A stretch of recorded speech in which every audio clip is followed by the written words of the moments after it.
definition of marketing is the method in which a business connects with its customers. So that's finding out what it is they need, want and like by communicating with them, creating something to satisfy this, getting that something in front of them and delivering that something all in a profitable manner. This means advertising, product design, promotion, public relations, market research and branding, which are all parts of marketing. Marketing objectives link to organisational objectives by determining how the company will get their product to the customer, what image in the public eye the company wants to achieve, how the product is sold and how the company develops, which determines the organisational objectives like the number of units sold in the first year or per month, target turnover, company development including product development, product releases, rebranding, life cycle and other main goals of the business. A SWOT analysis is a structured planning tool for a business that allows it to analyse itself internally and externally by looking at its strengths and weaknesses, which are internal, opportunities and threats, which are external, and this allows the company to get a broad look at their operations and how effective and efficient they're being run. They can see what strengths they have and exploit those strengths further, what weaknesses the business is to work on and solve, and what external opportunities they could take and what external threats are of danger to them. A pestle analysis is a more in-depth look at various aspects of the business which are external, like political, economic, social, technological, legal and environmental. It takes each into consideration and asks the business what current factors will already be affecting them, for example political, which would include national laws and regulations, or technological, which could describe the public's consumption of modern technology, or what particular new innovative technology could be of use to them. It provides the business with an opportunity to plan for the future and manage itself strategically.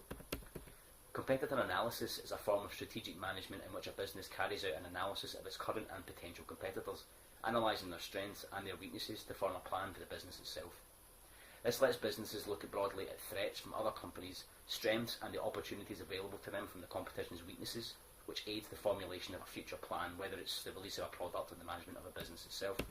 As consumers, our attention spans and levels of interest only last so long.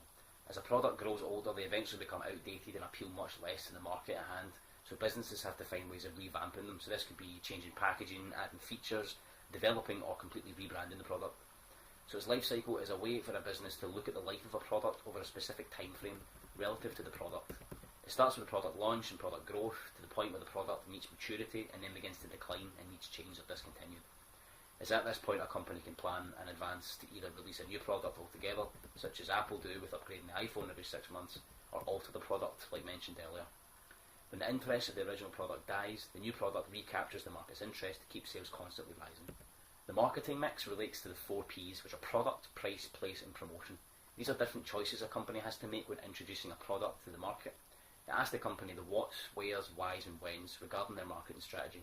So what is the product and what does the consumer want from it? What should we charge for it and why? Where should we sell the product and what are the routes to market?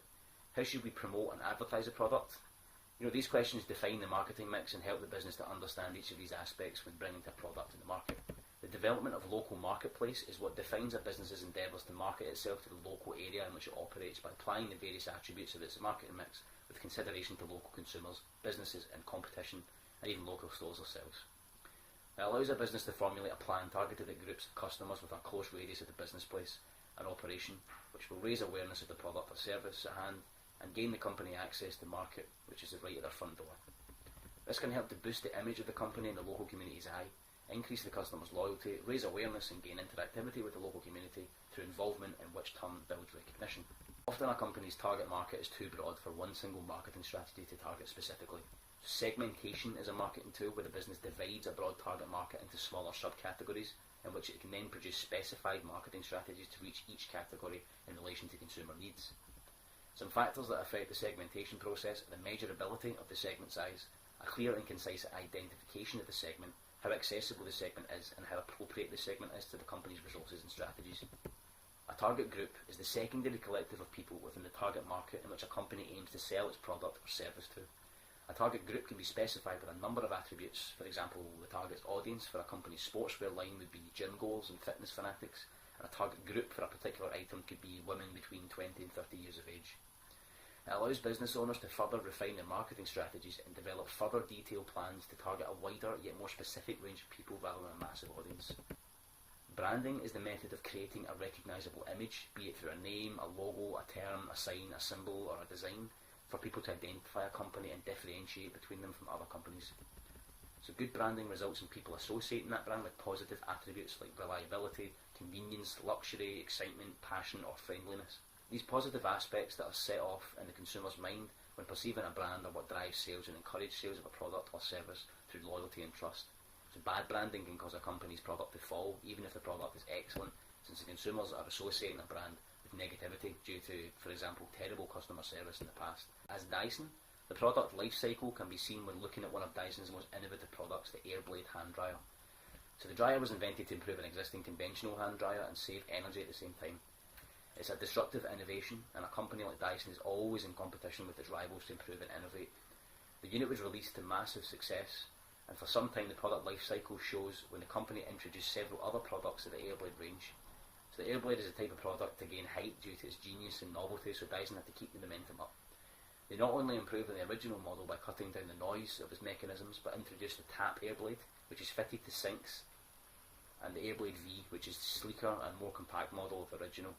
These new products and innovations re-established hype around the Airblade product and continued to float sales. Dyson used segmentation of the market to target specific groups of people within their audience, notably due to the major separation of business and domestic customers. One segment they identified and specified as being large enough were pet owners, a segment within a domestic audience that required frequent use of the product due to pet hair problems, and therefore were introduced to the Animal series, a lighter and durable Dyson with an accessory attached to the pickup area that scrapes up fur that has become stuck to carpet and upholstery. Dyson make excellent use of branding. The products are instantly recognisable and are a major part of the company's brand. They boast gadget-like appearances which display nearly every part of the device's mechanisms, often through clear plastic and cyclone shaping. This communicates Dyson's reputation for technological innovation and invention, one aspect of their brand which keeps customers interested and makes them associate their products with convenience and practicality. Dyson improved its brand name associations in 2002 by starting the James Dyson Foundation, which focuses on the support of design and engineering education for young people. This means consumers can associate the Dyson brand with trust, goodwill and support. Dyson's famous rivalry with competitor vacuum brand Hoover poses constant threat to the company, so they engage in competitor analysis. They must frequently implement competitor analysis techniques in order to properly implement its marketing strategies to full potential. So analysis allows the company to see what their competitors' strengths are, like Hoover's brand strength and customer loyalty, but also the weaknesses in technological innovation and inferior suction capability of their vacuum cleaners. This shows the business where the opportunities and threats are for each individual product and the company as a whole. There are different types of market research data that businesses can utilise for analysing their company. It comes in two formats, primary and secondary.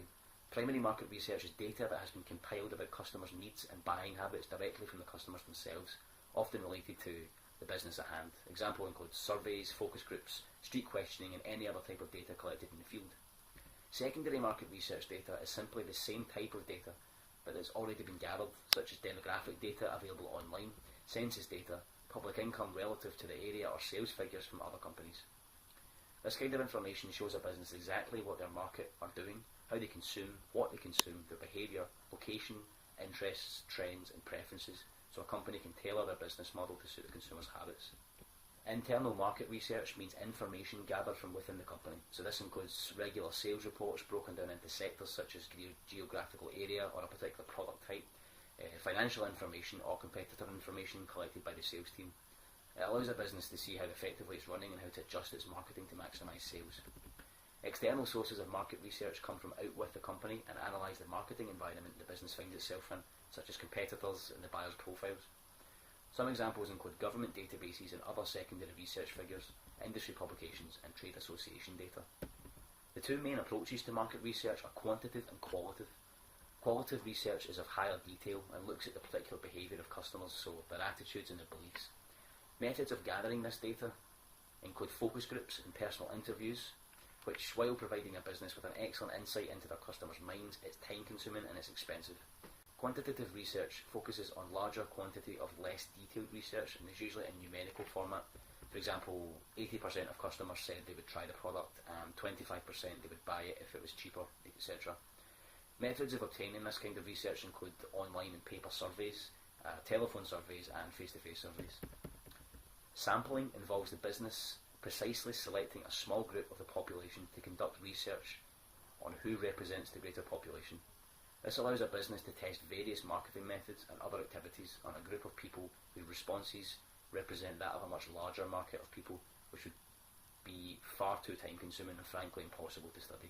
For Dyson, one of the most relative market research tools would be field trials, where the company trials a new product in a specified stores and observes customers' responses under real-life selling conditions. Dyson is a huge market, therefore mass producing a new product before it's been tested in the field could be incredibly costly for the company.